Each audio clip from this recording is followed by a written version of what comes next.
Hello, जय हिंद। आशा करता हूँ आप सब बहुत अच्छे होंगे। और आज के वीडियो में आपसे बात करने वाला हूँ सीआईएसएफ की कट ऑफ के बारे में। काफ़ी हमारे साथियों का कमेंट आ रहा है कि आप सीआईएसएफ के कट ऑफ के बारे में कुछ बताइए। तो देखिए, जो एसएससी जीडी जो 2024 की जो एग्ज़ाम हुआ है उसका डाटा मेरे पास आ गया है।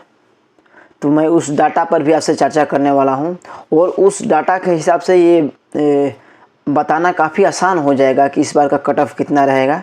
मैं स्टेट वाइज आपको सीआईएसएफ का कट ऑफ बताने वाला हूं, तो आप लोग वीडियो में बने रहें और चैनल को सब्सक्राइब कीजिए, वीडियो को लाइक कीजिए और अपने इस फौजी भाई को सपोर्ट कीजिए।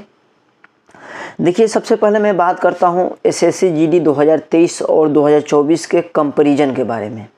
कितने फॉर्म भरे गए थे, कितने लड़कों ने एग्ज़ाम देने के लिए एग्ज़ाम सेंटर गए थे, अटेंडेंस कितना परसेंट था और वैकेंसी कितनी थी।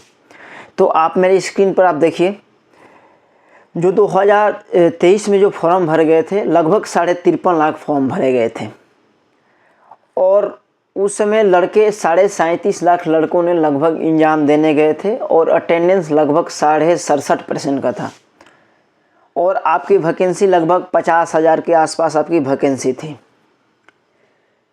अगर दूसरी साइड अगर आप 2024 का कंपैरिजन करते हैं तो इस बार लगभग 47.5 लाख फॉर्म भरे गए हैं और 30.5 लाख लड़कों ने एग्ज़ाम दिया है। अटेंडेंस आपका लगभग 63% का है और जो आपकी वैकेंसी है 26,126 वैकेंसी है।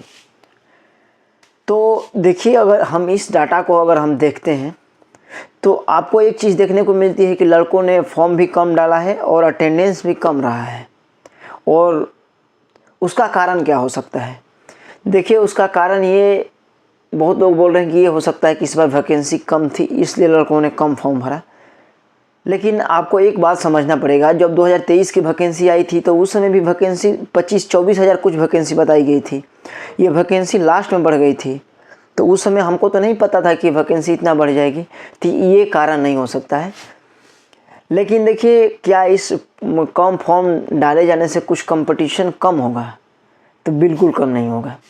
तो बहुत लोग हमसे पूछ सकते हैं कि कैसे कम नहीं होगा, क्योंकि जो पढ़ने वाले लड़के हैं वो लिमिटेड हैं। वो 2-3 लाख ही लड़के हैं जो कि पढ़ने वाले हैं, बाकी सब लोग तो ऐसे ही फॉर्म डाल देते हैं या फिर उनका प्रिपरेशन नहीं होता है। आप मेरे बात से सहमत हो सकते हैं और नहीं भी हो सकते हैं, ये आपका मत है। देखिए, चलिए अब अपने टॉपिक पर बढ़ते हैं कि सीआईएसएफ की कट ऑफ कितनी जाएगी। तो आप मेरी स्क्रीन पर देखिए, मैं सबसे पहले उन राज्यों की बात करने वाला हूं जिनका कट ऑफ थोड़ा हाई जाता है और ये हिंदी भाषी एरिया है। यहाँ हाई जाने का कारण एक ही है कि यहाँ लोग हिंदी को अच्छे से समझते हैं और यहाँ थोड़ा लोग कॉम्पिटिटिव एग्ज़ाम के प्रति काफ़ी एक्टिव हैं, तो इस कारण भी यहाँ कट ऑफ थोड़ा ज़्यादा जाता है। तो देखिए, मैं उत्तर प्रदेश की बात करूँ तो पिछले बार की कट ऑफ 100 जनरल की मैं बात करूँ तो 143 लगभग 144 गई थी। अगर मैं हरियाणा की बात करूँ तो 142 के आसपास गई थी। देखिए स्क्रीन पर देखिए। अगर एमपी की बात करेंगे तो 141, राजस्थान की बात करेंगे तो 141 और बिहार की बात करेंगे तो लगभग 140 गई थी। मैं ये जनरल एरिया का जनरल का कट ऑफ बता रहा हूँ, तो इतना कट ऑफ गई थी। तो यहाँ पर मैं आपसे एक इम्पोर्टेंट बात करना चाहता हूँ, थोड़ा बात को आप समझिएगा। बहुत सारे लोग, बहुत सारे यूट्यूबर ये बता रहे हैं कि इस बार कट ऑफ ज़्यादा जाएगा, लेकिन मैं मानता हूँ कि इस बार कट ऑफ इस डाटा से, अगर मैं मानूँ कि पेपर का लेवल ये था, नेगेटिव मार्किंग ये था, अगर ऐसा होता तो इससे कम जाता। तो अब आपके मन में एक सवाल होगा कि इससे कम क्यों जाता? क्योंकि देखिए, सीआईएसएफ लड़कों की 70 से 80% लड़कों की फर्स्ट चॉइस सीआईएसएफ होती है। तो इसके कारण क्या होता है कि देखिए, अगर मैं पिछले साल की बात करूं तो उस समय आपके पास एनसीबी और एसएसएफ की वैकेंसी थी, उसके बाद सीआईएसएफ। तो उस समय अगर तीनों डाटा का जोड़ लें तो लगभग ज़्यादा नहीं होता था, आपका लगभग 7,000 के आसपास होता था। लेकिन मतलब कि अगर शुरू से जो 7,000, जो फर्स्ट 7,000 लड़के हैं उनकी ये नंबर है, जो शुरू के 7,000 लड़के हैं जो कि टॉप 7,000 है, उनके इतने के आसपास हैं, 144 के आसपास। मैं अगर यूपी को मान के चलूँ तो यानी कि 7,000 लड़कों को 144 से ज़्यादा नंबर आया था। लेकिन इस बार आपका वैकेंसी 11,000 है तो आपका कट ऑफ कम जाएगा। अगर ऐसा पेपर होता, ऐसा नेगेटिव मार्किंग होता तो मैं बोल सकता था कि यूपी का कट ऑफ 140 जाएगा, बिहार का कट ऑफ 136 जाएगा, झारखंड का राजस्थान का कट ऑफ 137 का पास जाएगा, एमपी का 137 जाएगा, हरियाणा का 138 जाएगा। लेकिन ये बात समझिए कि इस बार पेपर का लेवल थोड़ा सा लो था और नेगेटिव 1/8 का नेगेटिव मार्किंग था, इसलिए लड़कों ने निधड़क पेपर को अटेम्प्ट किया है। उसमें उनका कुछ तुक्का भी सही लग गया है, तो उससे थोड़ा सा आपको प्रभाव पड़ेगा। तो ये मान के चलिए कि इस बार कट ऑफ जो यूपी के जाएगा 145 से 46 नंबर आपके हैं तो आपको CIS से मिल जाएगा, कंफर्म है मिल जाएगा, 100% मिल जाएगा। उसके बाद अगर आप हरियाणा से हैं तो आपका 145 नंबर होना चाहिए। अगर MP से हैं तो 144 नंबर है आपके, तो कंफर्म आपको CIS से मिल जाएगा। अगर आप बिहार से आते हैं, आपका 142 नंबर बन रहे हैं, आप जनरल से आते हैं तो आपको CIS से कंफर्म मिल जाएगा। उसके बाद मैं बात करने वाला हूँ OBC का। तो देखिए OBC का आप 2 नंबर कम कर लीजिए, 2 से 3 नंबर कम कर लीजिए। अगर यूपी से OBC हैं तो 142 पर, MP से हैं तो आप 140 मान के चलिए।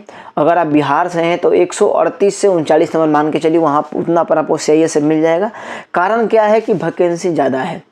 अगर SC ST से हैं तो आपका 133 से 35 नंबर भी बन रहा है इन स्टेटों में, तो आपको मिल जाएगा। अगर आप नक्सल से आते हैं, नक्सल से जनरल से हैं आप, तो आपका 135 नंबर पर हो जाएगा। OBC नक्सल हैं तो आपका 133 से 32 पर हो जाएगा। SC ST हैं तो आपका 127 से 28 नंबर है। इन स्टेटों में तो आपको CIS से खूब आराम से मिल जाएगा। तो आशा करता हूँ कि इस वीडियो को मैंने काफ़ी अच्छे से आपको समझाया है कि कट ऑफ का आखिर क्राइटेरिया क्या होता है, किस आधार पर हम कट ऑफ को आसानी से बता सकते हैं। अगर अगले मैं बात करने वाला हूँ उन स्टेटों की जिनका कट ऑफ थोड़ा मीडियम जाता है। जैसे महाराष्ट्र का पिछले बार 100 गया था, वेस्ट बंगाल का 119 गया था, लेकिन झारखंड का 136 गया था। उसका कारण ये एक ही था क्योंकि उस समय CIS की वैकेंसी झारखंड में काफ़ी कम थी। उसके बाद आप जम्मू कश्मीर के देखिए तो 100 नंबर गया था। ये मैं जो कट ऑफ बता रहा हूँ जनरल एरिया का, जनरल का कट ऑफ बता रहा हूँ। तो मान के चलिए कि इस बार कट ऑफ आपका 2 नंबर ज़्यादा रहेगा, 2 से 3 नंबर ज़्यादा रहेगा, क्योंकि 1/8 का नेगेटिव मार्किंग है और पेपर का लेवल लो था। अगर आप वेस्ट बंगाल से आते हैं, आपका 122 नंबर है, आप जनरल एरिया के जनरल हैं तो आपका कंफर्म हो जाएगा। जम्मू एंड कश्मीर से आते हैं, आपका 102 नंबर है तो आराम से हो जाएगा। उसके बाद मैं बात करूँ झारखंड की, तो झारखंड के इस बार भी 135 के आसपास में कट ऑफ जाएगा। अगर आप महाराष्ट्र से हैं तो आपका 112-13 नंबर बन रहे हैं, जनरल एरिया के जनरल डिस्ट्रिक्ट से आते हैं तो आपका कंफर्म हो जाएगा। OBC से हैं तो आप 2-3 नंबर घटा लीजिए। अगर बंगाल से आप OBC से आते हैं तो आपका 118 के आसपास हो जाएगा। अगर आप झारखंड में आते हैं तो मान लीजिए कि आपका 132-33 के आसपास में हो जाएगा। वो आप जितना मैंने बताया उससे 2-3 नंबर घटा लीजिए। जम्मू कश्मीर से आते हैं तो आपका 98 पर हो जाएगा। SC ST हैं तो उसमें से 5 से 6 नंबर और घटा लीजिए, उससे ज़्यादा आपका कट ऑफ नहीं बढ़ेगा। और वैसे स्टेट जिनका कट ऑफ काफ़ी कम जाता है, हमारे नॉर्थ इंडियन स्टेट हैं, वैसे स्टेट में अगर आपका 95 नंबर बन रहा है, आप कोई भी कैटेगरी से आते हैं तो आपका कंफर्म कट ऑफ हो जाएगा। अगर आप बॉर्डर से आते हैं, नक्सल से आते हैं, अगर आपका 80 नंबर भी है तो आपका आराम से आपको CIS से मिल जाएगा। तो आशा करता हूँ इस वीडियो में मैंने CIS का फंडा आपको काफ़ी आसानी से समझाने की कोशिश किया हूँ। बताइए कि एक्सप्लेनेशन आपको कैसा लगा, मैंने कैसे एक्सप्लेन किया और आपको आसानी से समझ में आया कि नहीं आया। आशा करता हूँ ये वीडियो आपके लिए काफ़ी हेल्पफुल होगी। तो जल्दी से चैनल को सब्सक्राइब कर लीजिए, वीडियो को लाइक कीजिए। जय हिंद, जय भारत।